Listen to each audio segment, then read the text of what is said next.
This is the business culture of agriculture. My name is Andy Junkin, and with me tonight is Joe Peiffer from Joe Peiffer Law in Iowa, and he specializes in farm bankruptcy. And this man is a legend as far as turning around family situations across the Midwest. Joe, welcome to the show. Tell us a bit more about your practice and how you got into it. Well, I practice primarily dealing with a lot of family farmers and small business people. I tell a lot of people that I help family farmers get creditors off their back, save as many assets as possible while minimizing the tax bite. And a short synopsis, that's what I try to do for family farmers. And how did you get?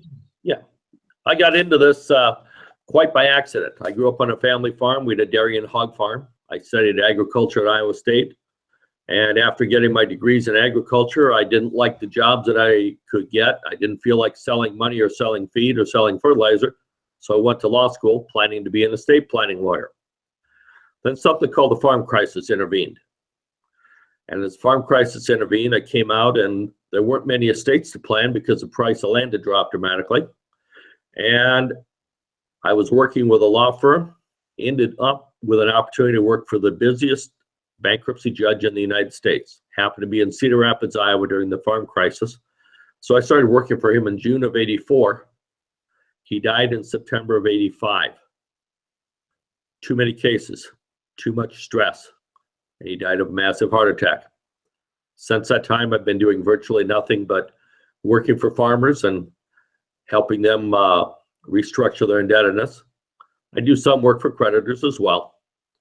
But growing up on a farm, having an undergrad degree in agriculture allows the farmer that comes to me to teach me a little bit about his operation, and they don't have to teach me the business of agriculture.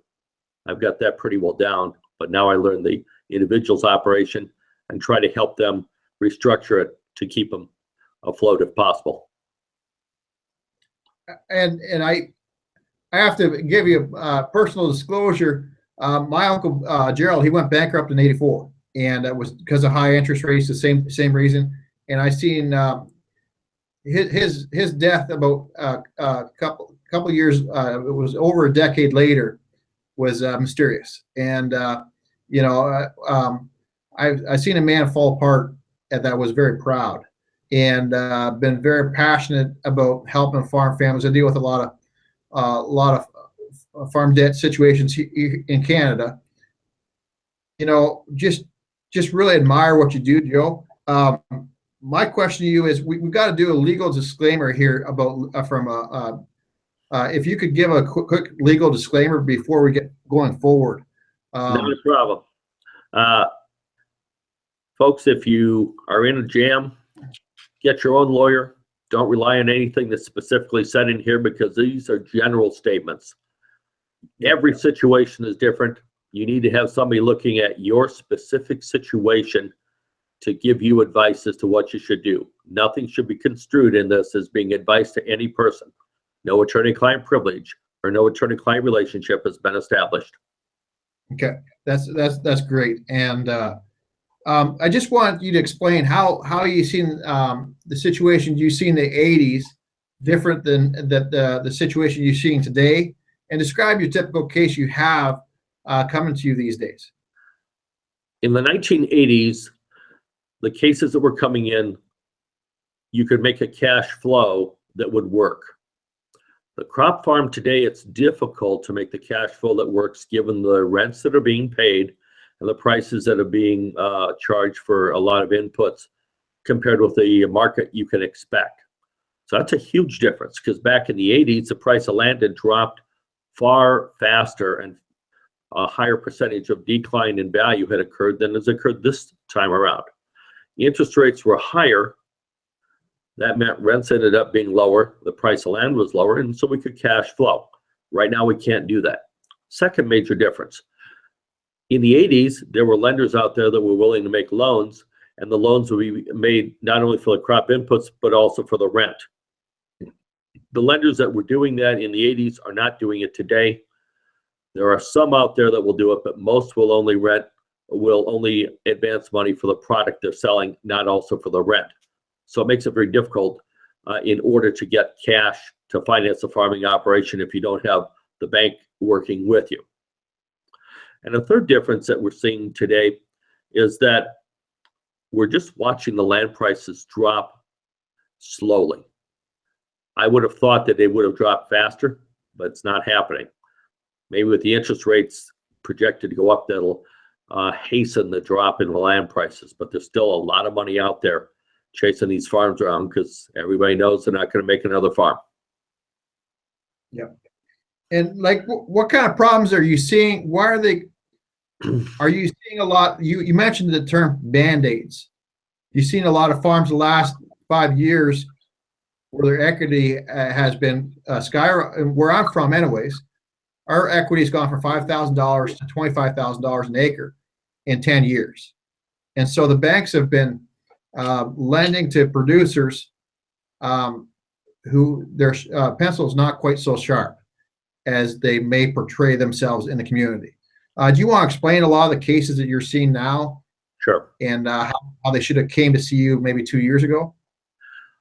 What I'm seeing right now is that many farmers are hesitant to use the sharp pencil that they ought to be using to determine what their costs of production are, to determine what their margins are. And they're farming on emotion, not on logic. And when I say that, they're not reading the cash flow. You've heard the old saying, figures don't lie, it's liars that figure. Many of the farmers that I'm dealing with and the bankers have been dealing with them are often in the land of some delusions. Yes, it'll work. It'll work.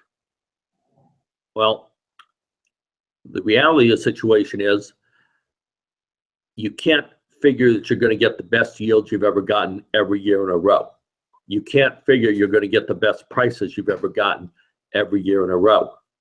Some are going to be high, some are going to be low. So when I'm working with farmers on it, I like to use at least a 5-year average of crop yields and crop prices and input prices as a basis, as opposed to starting out and just using the best I've ever had. Because if the cash flow says that I'm going to need 225 bushels of corn per acre, and my actual production history is 195, who am I kidding? Maybe 1 out of 15 years I'll get 215 or 220. But if my average has been 195, absent there being a significant technological change, I'm not going to get that yield I might need. So let's be real. If it doesn't work using realistic numbers, why am I doing it? So the cases I'm seeing are a lot of people on both sides that put BandAids on. They've gone out and they borrowed money and pledged collateral, and they pledged a lot of the collateral just to shore up last year's loss. And as you're shoring up last year's loss, you're not fixing the bleeding that's been going on. You've been losing money. Let's find out where you're losing money. So in my cases, I like to work with farm managers and the tax professionals so that we're going to look at it and say, is the crop operation making money? Yes or no? What about if we're running 10 farms? Which of the 10 farms is making me money? Which is losing it? Because we know not all farms are created equal. Yes. So I may have 2 farms side by side, one that's pattern tiled and one that's not pattern tiled. If the rent's the same, if everything else is the same, I want the one that's pattern tiled because I'm probably going to get more crop out of it. Absolutely. Yeah. The rent may be higher, but I may net more because I get more crop. So I need to look at that. So on a farm by farm basis, you need to look at it. Am I making money on corn? Am I making it on beans? Should I consider an alternative crop? Many things need to go at it and look at it. Is my hog operation making money or my cattle operation making money? So you want to look at everything. And you need to be honest with yourself. And if it's not making money, then let's say, why? And once you figure out why, then you ask the question, what can I do to fix it? So that it makes money legitimately. And have you not seen in the culture of agriculture, I would feel that farms in the early 90s had a better grasp of their financials than they do today. after going through the high corn prices we had last 5 years. I feel that even though we have the software technology where you can click on a button, should be able to have that a lot of production numbers and your cost production. I've been shocked the last 7 years as to how very large, very successful operations don't instantly know their cost production. I was on 2,000 cow dairy, 2 weeks ago, and it's 2,000 cows, and they didn't know what their cost production was. And I feel that we're doing a lot of accounting for the purposes not of management, but simply for tax purposes. Is that what you've seen as far as a trend, Joe? Well, I see it two different categories here. I see people that will have the numbers strictly to keep the banker happy enough that they check that box. So yes, I've got a cash flow, and yes, I looked at the taxes. And then I see the managers. The managers that are out there that can tell you basically to a gnat's back end which farm's making money, which farm's losing money, which cows making money, which cows losing money. And the managers that then use the data to operate are the ones that are going to stay in business. Yeah, absolutely. But I have yet to see anybody in the last 10 years. I've only met a couple guys who could tell me at that moment what's your cost production and what's your target cost production. Yeah, and it was a lot sharper in the early 90s to mid 90s because they lived through the 80s. Exactly. Yeah. And right now, I think I'd have to agree with you, because you go back and when we had the high corn prices and bean prices for 4 or 5 years running, if you didn't make money, somehow, even the poorest of farmers were making money. But once things tightened up, the poor farmers fell off by the wayside pretty fast. And unless they had enough equity in them that they could keep putting Band-Aids on. But the richer, the ones, the better farmers are the ones that are going to stick around, keep their powder dry, and be ready to pick up the stuff that the poor farmers leave behind. That's always how it happens. Yeah, I would agree with that. But I'm seeing a lot of successful farmers get delusioned by their own success, and starting to make some management mistakes, just based on making decisions based on emotion. And that book, The Secret, I guess you'd say, I always call it The Secret philosophy, that it's going to get better. We're just going to keep doing things. What's your advice on that, Joe? Assuming it's going to get better without laying the seeds and making the plans and following through the plans usually doesn't work. Failure to plan is generally a plan for failure. Yeah, and I think there's nothing wrong with being optimistic, but just tell me how you're going to be. Why? Well, we need to be realistic. We need to be realistic. Optimistic, yes, but if I'm going to be optimistic, I need to be cautious enough not to be a cockeyed optimist, but a realistic optimist. Yeah, there's always going to be tight times in farming, and you've got to be optimistic always. But tell me how you're going to have a competitive advantage over all your neighbors. Just tell me why you're going to be able to squeak through, and also tell me why the neighbors are doing better than you, and what do you got to do internally. Don't blame the markets for your problems. Blame yourself, because there's always going to be somebody wins or fails. But the question is, what does it you have to do internally as a business culture to squeak by, and to have that be in the top 1%, not just in terms of production, but in terms of your cost production. And so that you have that advantage when the neighbor next door comes up for neighbor farm next door comes up for sale, that when you raise your finger in the sky, you can actually pay for it. But I could be wrong. I don't. What do you think with that, Joe? It's important to know your numbers, know your costs, and be objective on what your plans are moving forward.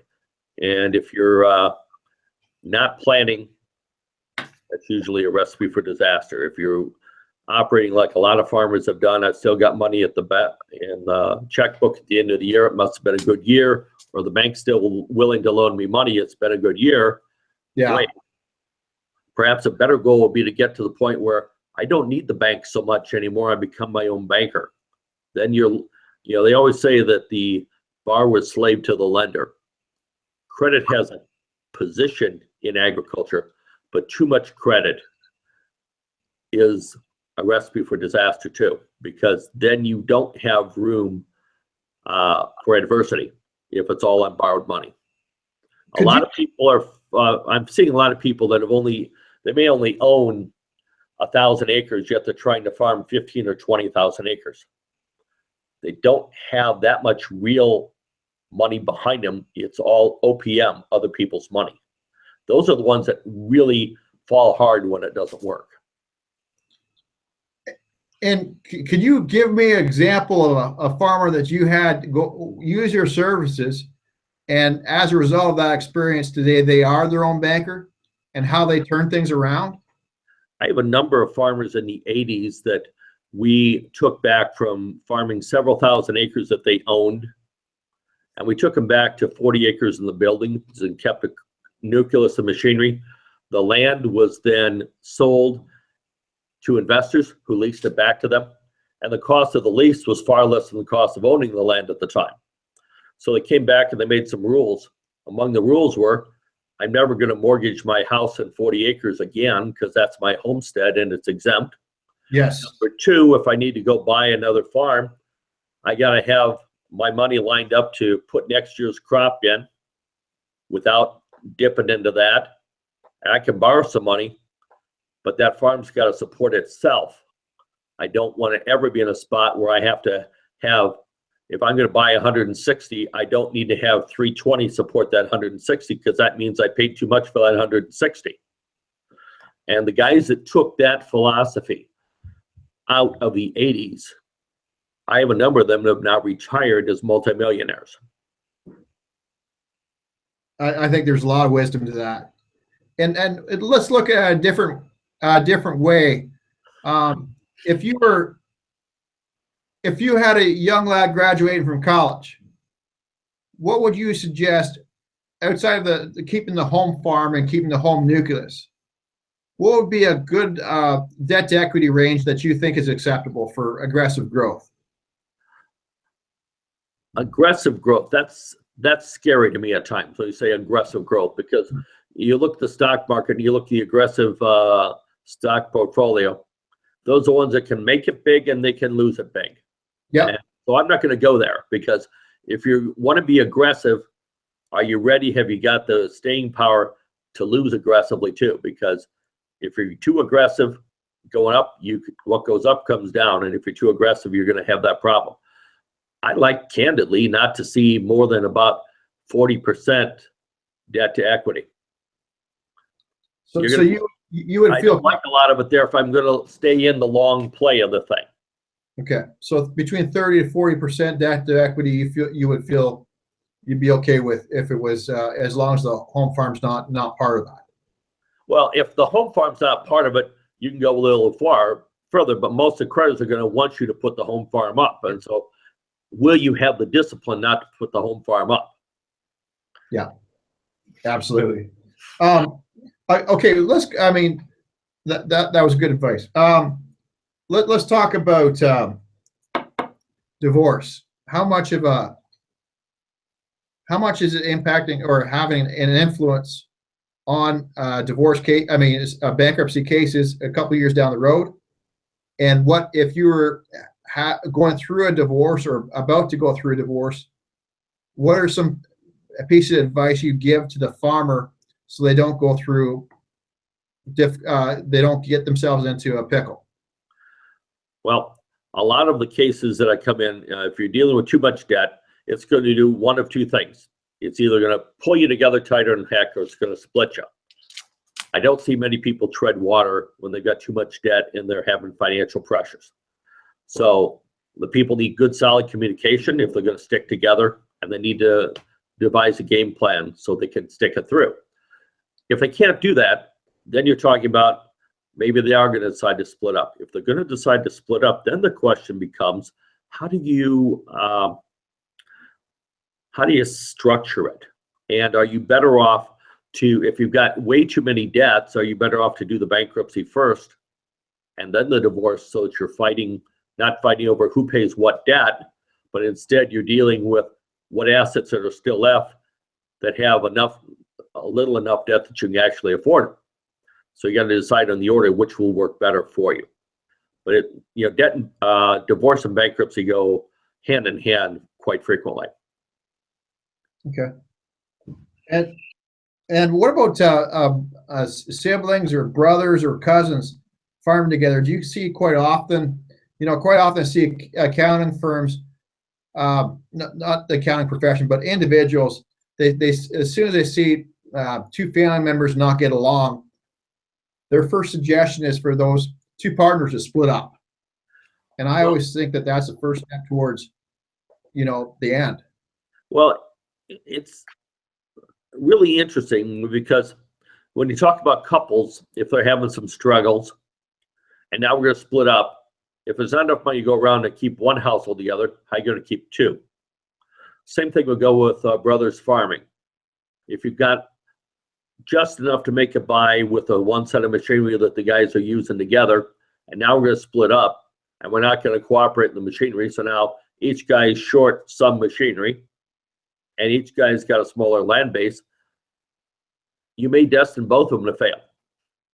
But the problem many times is neither one can afford to buy the other out, and if they can't overcome this and solve the communication problems, which may be what's behind the problem to start with and why they're not getting along, they may be better off to look at selling out entirely and each of them taking their money and starting over someplace else as opposed to just splitting up.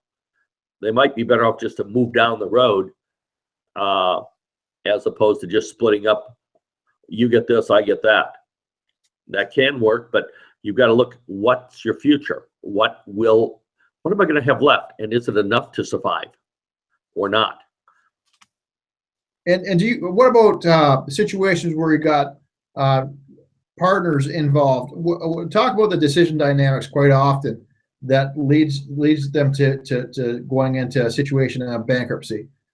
Well, partners are tough. If I've got two people that are 50-50, nobody gets to make the call, because if we don't agree, probably nothing gets done. That's why it's never good to have things split 50-50. You need to have, if you're going to be 50-50, you've got to have an agreement and a mechanism in place of who's going to call the shot. And if you have to go to a third party you both respect and say, hey, here's my side, what do you believe? Perhaps you've got to have that decision making, that tiebreaker, if you will, needs to be there. If you don't have the tiebreaker, you may end up with indecision. And that indecision can cause you to miss opportunities because you didn't make the call. You didn't decide it's time to sell or it's time to buy. Because, well, we didn't get around it. We couldn't agree on anything, so we did nothing. And I think the decision to not make a decision is a decision in itself. That's right. Indecision is a decision to allow others to decide for you.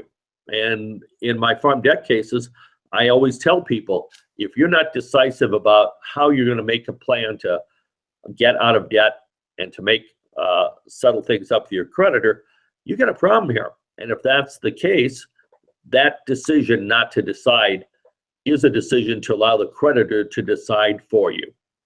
And most of my clients don't like the decisions the creditors are going to make, and they'll be better off if they can think up their own decision that the farmer and the creditor can work together on.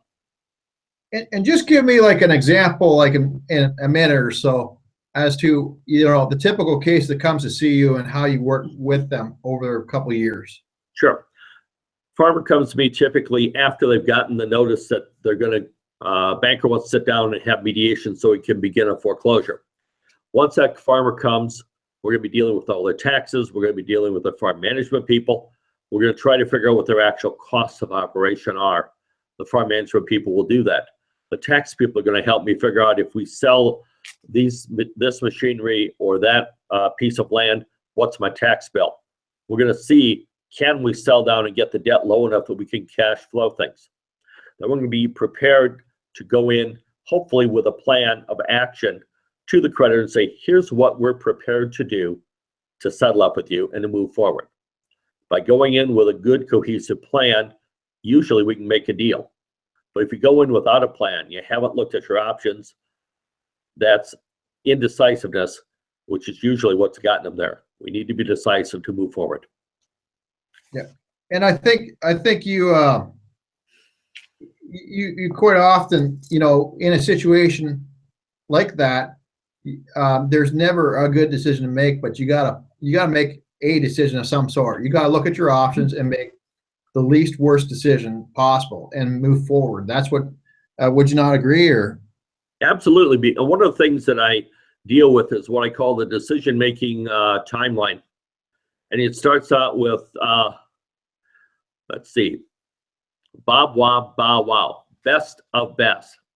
Then you move a little further down the continuum, and you get Wob, the worst of the best decisions. You move a little further down the line, having not made a decision.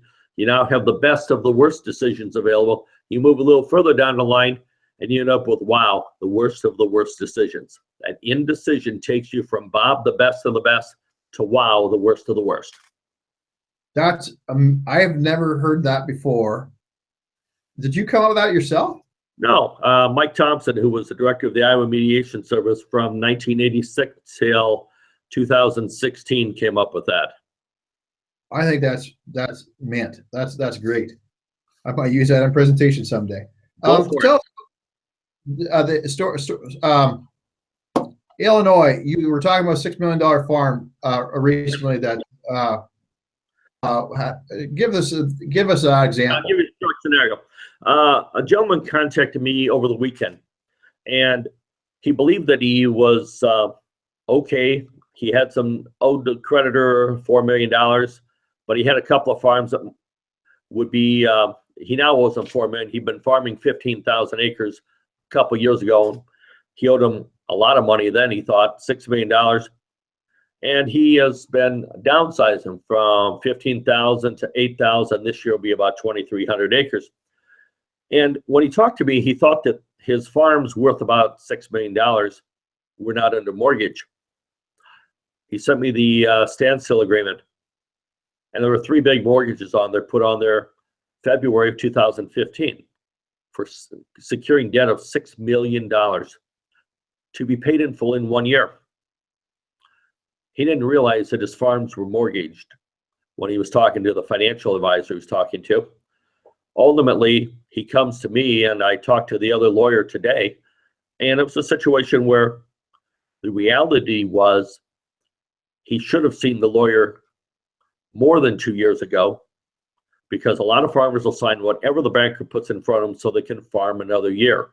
2 years ago, the creditor put in front of him a mortgage for $6 million that tied up all of his farmland and was due and payable in 1 year. Farmers need to be willing to get in, have their situation analyzed by professionals so they can determine what would have happened. That negotiation would have been so different had he had a lawyer there 2 years ago. He'd have been making decisions based on reality as opposed to emotion. And he could have saved a lot of that farm had he made the decisions instead of just blindly signing away the mortgage 2 years ago. And what for farmers that are dealing, like where I'm from, it's $400 an acre for corn land that corn's 180 bushel an acre. It's just crazy what land is going for. If you're a cash cropper in this day and age, that the majority of your land is actually rented, and you're quickly losing land because you're not paying enough for land. What is your suggestion to them and their decision-making criteria of what to do going forward? Well, I think it's very important to analyze carefully the cash flow. Is it going to realistically work with the yields you can fetch from that farm and the prices you expect? And if you're not careful and analyzing that, you may go out and bid more than the guy next door to you because, well, gee, I can't lose any more land.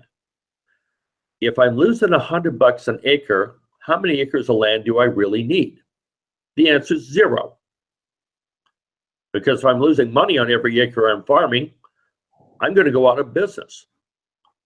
Now, if I'm going to go out of business, I might as well do it without busting my butt. So if I can't make it work, then I have to find another alternative. Maybe that other alternative is to not farm. Now, that's easier said than done. Getting a farmer to give up rented land or to sell a farm is nearly impossible, because farmers are collectors of land and collectors of assets. And now that if I'm farming 1,000 acres, I wouldn't mind going to 2. If I'm at 2, I wouldn't mind going to 5. If I'm 5, I wouldn't mind going to 10. And at some point, they got to decide, when's enough enough? And if it's not working, maybe enough ought to be fewer that work better. And I think a lot of farmers just don't know what their optimum size is. I mean, it takes 3,300 acres in Western Ontario to go through a combine until you have economies of scale. And really, I think a lot of farm families, they don't set goals as to their optimum size operation. And as a result, they're farming either 4,000 acres with 2 combines, or 2,000 acres. So I think that's a key thing. Let's talk about mental health. You see a lot of farmers that are going through depression when they come to see you. What do you commonly say to them? Like, and if you have a spouse, for instance, or a supportive family that they're worried about depression within a farmer, how do you get them from where they're at to where their headspace needs to be in order to be able to deal with the problems that they have at hand?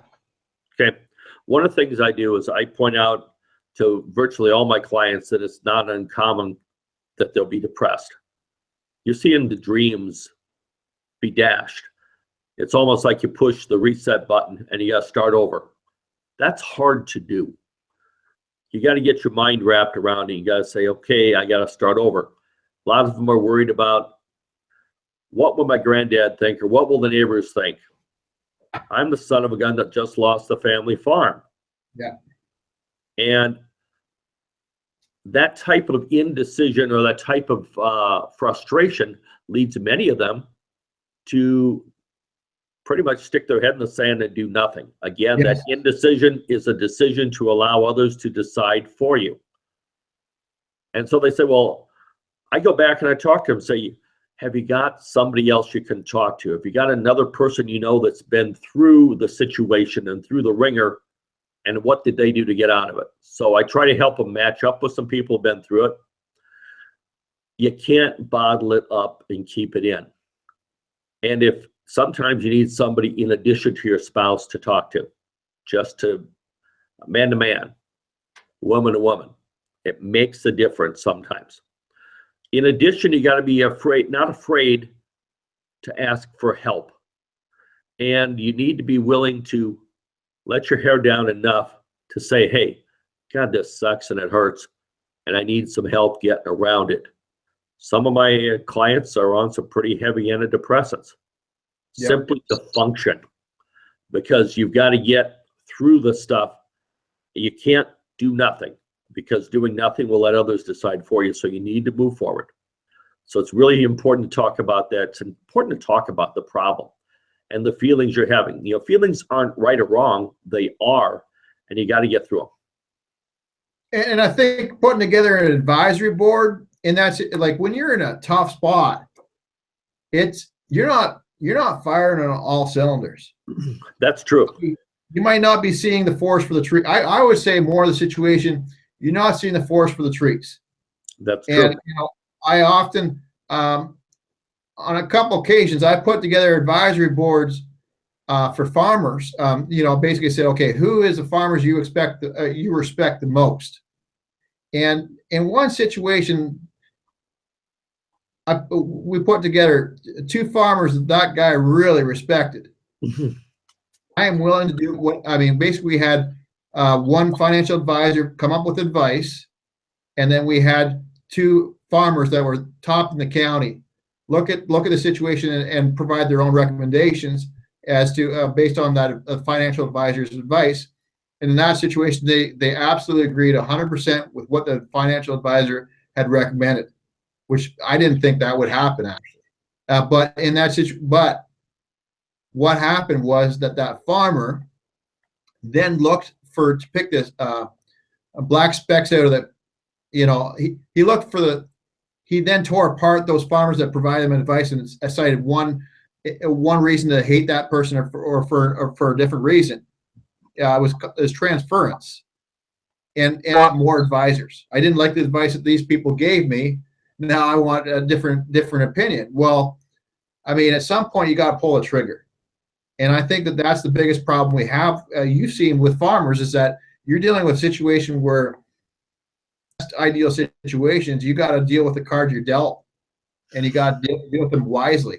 Do you quite often see that when farmers surround themselves with advisors, those advisors don't provide the right advice, that those farmers stop listening to them and possibly make big mistakes because of that? That's very common, that they're going to look for the advisor that says what they want to hear. Yeah. Unfortunately, if you're looking just for the advisor that says what you want to hear instead of telling you what you need to hear, you're probably going down the wrong path. You may not like what they say, but at least if they're honest with you and tell you what's going on, you can move forward, and then you can look at it and say, gee, that's a perspective I didn't think about, and make some sense. But yeah, is there the level of respect there that they're willing to listen or not? Sometimes the farmers will sit around and talk to the coffee shop. And I always figure that the advice they get at the coffee shop's worth what they pay for it. They better stop and think about paying somebody who does this full time and spends their time looking at this objectively to give them good objective advice. It's going to cost them something, but it'll be worth a lot more than what they're getting in the coffee shop with half the facts on the table. I think that's exactly it. And, I really appreciate your time. We're getting to 40 minutes. We try to keep this to half that usually, but it's been fascinating, Joe. I really appreciate your time. But before we go, could you provide us 3 or 4 pieces of advice? First of all, from an operating company, how would you run an operation if you're a young farmer so you don't get into farm debt advice and farm debt situation? And then second of all, for those going through farm debt, what kind of philosophies are really important to keep your spirits up and to keep your head focused on what matters? Okay. For the young farmer starting out and getting rolling, you need to remember that debt's not necessarily your friend. It can be a tool, but you have to use it wisely and carefully. So manage your debt, manage things very carefully so that you're not, remember, figures don't lie, it's liars that figure. Be realistic and move forward based on numbers and predictability, not on emotion. Just because the guy next to you is willing to rent that ground for an extra $20 an acre doesn't mean you should be renting it just beside him. My mom used to say, if one sheep's walking off the cliff, are you going to follow him too? So think about that. Be objective and run with good numbers. Know your numbers. You've got to be a business. This is a business. It's not just a way of life. How do we stay out and going forward? If you're in a situation where you're having a farm debt problem, what do you need to do? Immediately get good advisors. Figure out from your historical costs what's going on. Your philosophy needs to be, where am I now? Where do I want to be? How can I best get there? Surround yourself with people that are going to help you and challenge you to move forward and not just stay stagnant. You're not going to tread water if you're in a farm debt situation. You're either going to find a solution or it's going to take you down. Joe, I really appreciate your time. How can folks get a hold of you, and what both through your phone number and what's your website? My website right now is peifferlaw.com, PEIFFERLAW.com. Phone number 319-363-1641. Okay, you want to repeat that phone number again? Sure, 319-363-1641. Well, with me tonight has been Joe Peiffer of Peiffer Law. My name is Andy Junkin. I should just make a comment here. I wrote a book called Tough Times Never Last, Tough Farmers Do. It's on Amazon. And this has been the business culture of agriculture. We have the show every night during the week at 8 o'clock Central Standard Time. Joe, really appreciate you being on the show with us tonight. I'd love to have you on again in the future because I really think that your wealth of knowledge that's been through a lot. My name is Andy Junkin. You take care and God bless. Take care.